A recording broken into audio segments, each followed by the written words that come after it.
Olá, sejam muito bem-vindos ao Negócios na Pauta.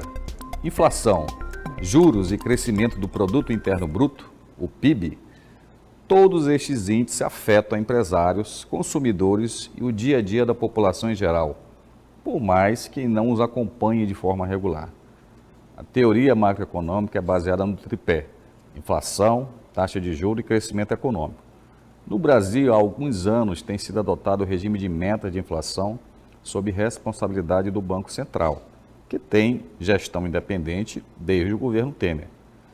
E a política de liberdade cambial, cuja taxa de câmbio é ditada pelo mercado, de acordo com a lei da oferta e procura da moeda americana, e com atuações esporádicas do Banco Central por meio de venda de reservas cambiais no mercado, nas chamadas operações swap.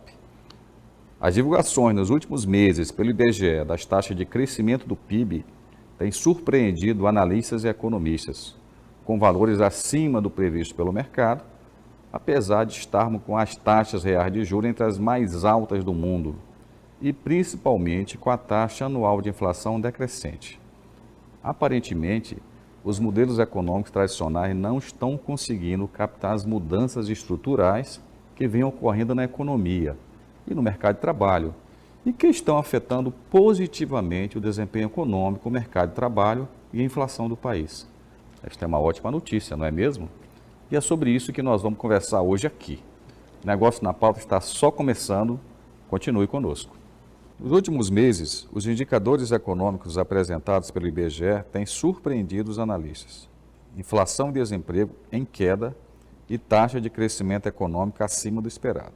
Após o anúncio pelo IBGE do crescimento do PIB no segundo trimestre deste ano, em 0,9%, as expectativas do mercado para o crescimento econômico em 2023 subiram para 12,89% anual. A taxa de desemprego caiu neste período de 8,8% para 8%, refletindo o aumento da atividade econômica. Contrariando os cânones teóricos, mesmo com o crescimento do PIB acima do esperado e desemprego em queda, a taxa de inflação continua em queda. As projeções de economistas para a inflação de 2023 caiu de 4,93% para 4,86% ao ano. E para a taxa de juros, chamada taxa Selic, arbitrada pelo Banco Central, as expectativas são de que até o final do ano ela esteja em 11,75% ao ano, mantendo sua trajetória atual de queda. Este desempenho positivo da economia brasileira tem surpreendido os analistas de mercado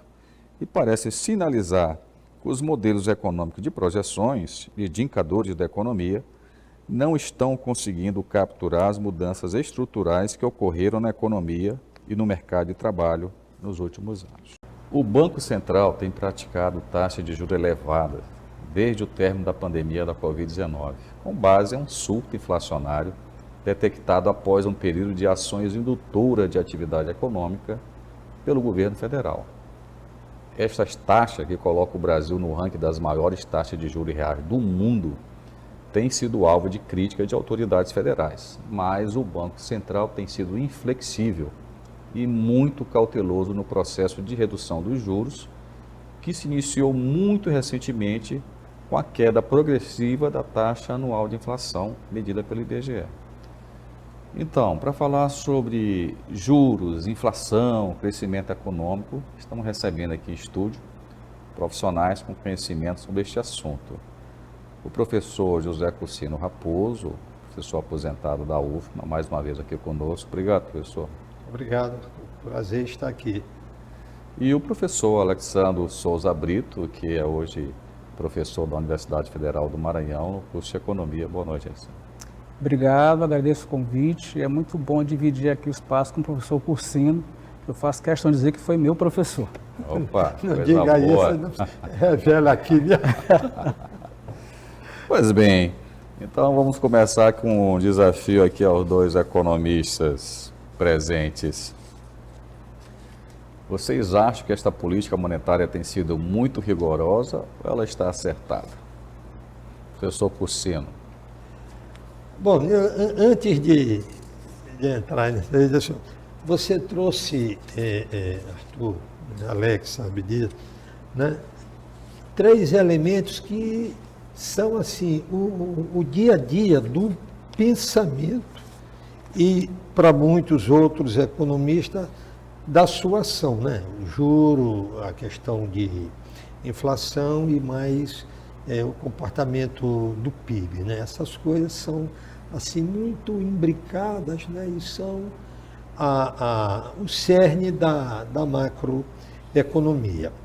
Bom, especificamente em relação a essa questão, eu diria o seguinte: acho que a política monetária ela é sempre determinada e não determinante. Em que sentido? Ela é mais ou menos agressiva, ela é mais ou menos contundente, ela traz os juros para patamares mais ou menos altos, de acordo com o processo de gestão da economia como um todo, especialmente a política fiscal. Então, nesse sentido, eu diria assim, olha, não sei se está sendo muito rigorosa a política, mas eu diria assim, que os graus de liberdade que a autoridade monetária vem tendo diante da situação macrofiscal do país não lhe dá muita alternativa, a não ser o que foi sendo feito até agora. Vamos tentar colocar numa linguagem aqui mais fácil dos nossos telespectadores entender. Só quis dizer que a questão, digamos assim, dos gastos não muito controlados do governo federal estão impactando a política monetária e a taxa de juros. É isso? Exatamente. Né? Então, o governo, para conter, né, diante da expansão dos gastos, né, e para ele se financiar, a questão é que a expansão do gasto público implica em financiamento se não houver receita suficiente. Né? Então, ele, para se financiar, sendo um devedor importante, os seus credores lhe exigem uma taxa de juros mais atraente para que eles possam lhe emprestar o dinheiro. Alex, a sua linha de pensamento vai nessa direção? Eu divido. Aliás, é difícil encontrar economistas que são unânimes em alguma coisa. O professor Agostinho sabe disso. Dois economistas juntos têm 3 opiniões diferentes. Mas eu começaria dizendo qual é o diagnóstico de quem interessa a taxa de juros.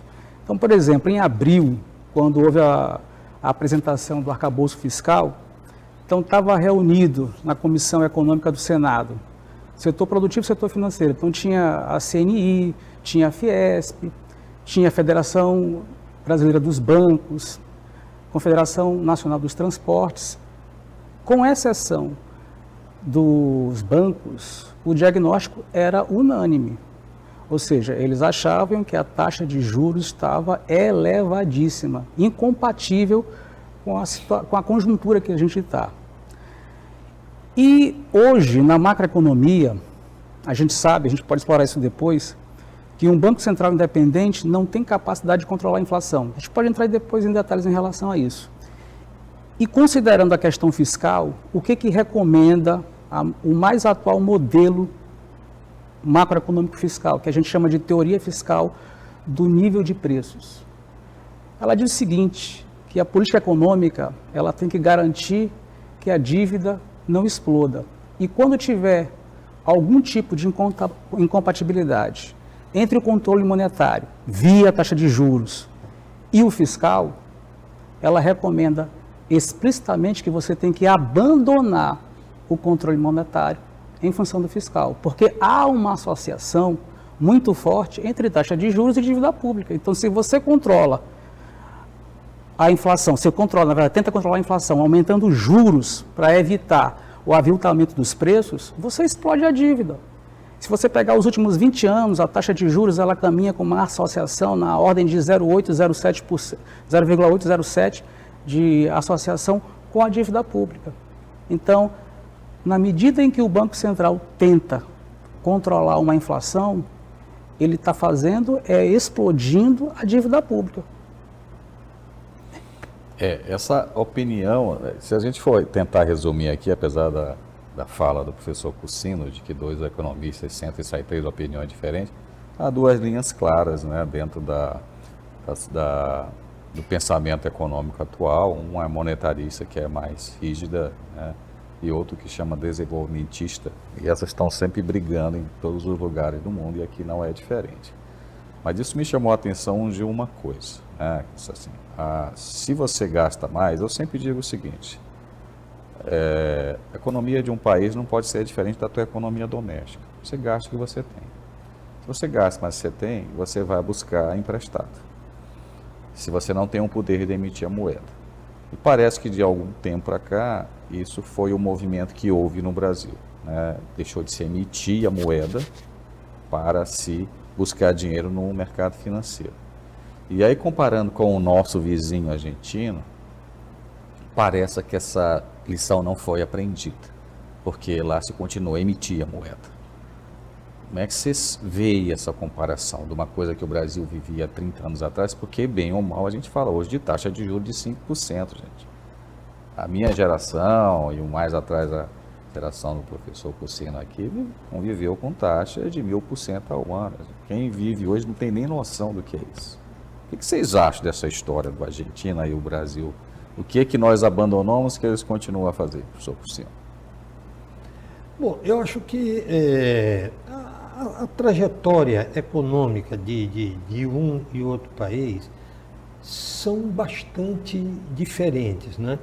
Aí, inclusive, por conta da vida política, né, que a Argentina passou, que eu acho que foi bem mais tumultuada e bem mais prejudicial ao seu futuro do que no caso brasileiro. Então aí a condicionante política acaba condicionando, né, a gestão econômica, e na Argentina o populismo foi muito mais intenso, muito mais forte do que no Brasil, e as consequências disso aí foram muito mais danosas para a Argentina do que aconteceu no Brasil, uma vez que esse surto populista não se deu no país, né?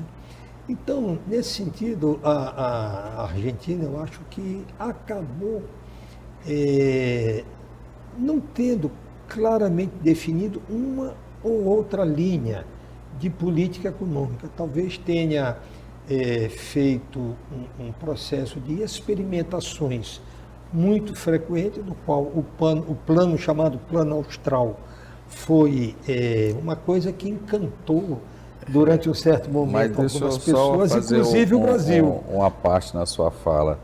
Você não acha que a Argentina, a gente está falando da Argentina, mas porque é o nosso vizinho, nós temos outros países na mesma armadilha, quem dá a ilusão do almoço grátis? Sim, eu digo, por conta do populismo predominante. Isso aqui também já tivemos, né? Então, eu acho assim, isso no Brasil foi muito menor. O Brasil teve um arcabouço institucional que blindou melhor a condução da própria economia no país. Mas tem uma coisa que, após o intervalo, eu vou pedir para o professor Alex, que ainda é polêmico, somente para as linhas mais desenvolvimentista ou de esquerda, que é a chamada autonomia do Banco Central. A gente faz agora uma rápida pausa e na volta vamos saber mais sobre inflação, juros e o crescimento do produto interno bruto. Fique aí que já voltamos.